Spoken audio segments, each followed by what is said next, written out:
Israel didn't start this war. Israel will finish it. Israel के प्रधानमंत्री Benjamin Netanyahu ने आज हमास को कड़ी चेतावनी दी और कहा कि हालांकि इजराइल ने इस युद्ध को शुरू नहीं किया, लेकिन इसे खत्म करेगा। हमास के खिलाफ जवाबी कार्रवाई के तहत इजराइल ने 3 लाख रिजर्व सैनिकों को बुलाया है।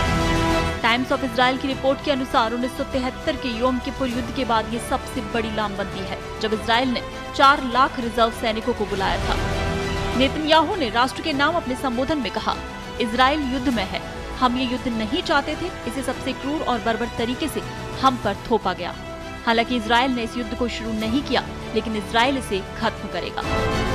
शनिवार सुबह अचानक हुए हमास के हमले में अब तक 2300 से अधिक इजरायली घायल हुए हैं और 700 से अधिक लोग मारे गए। पीएम नेतन्याहू ने हमास पर हमला बोलते हुए कहा कि उन्हें इसकी कीमत चुकानी पड़ेगी और इसे लंबे समय तक याद रखा जाएगा। नेतन्याहू ने कहा, हमास समझ जाएगा कि हम पर हमला करके उन्होंने ऐतिहासिक गलती की है।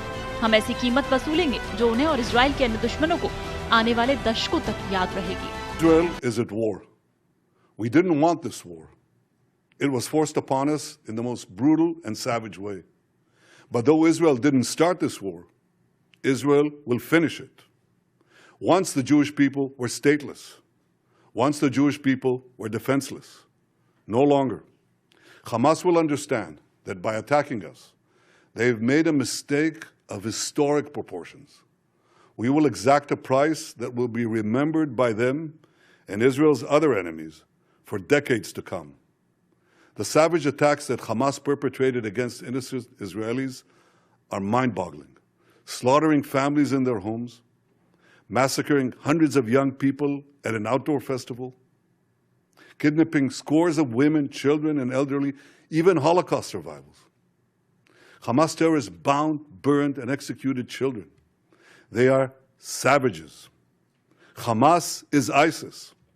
And just as the forces of civilizations united to defeat ISIS, the forces of civilization must support Israel in defeating Hamas.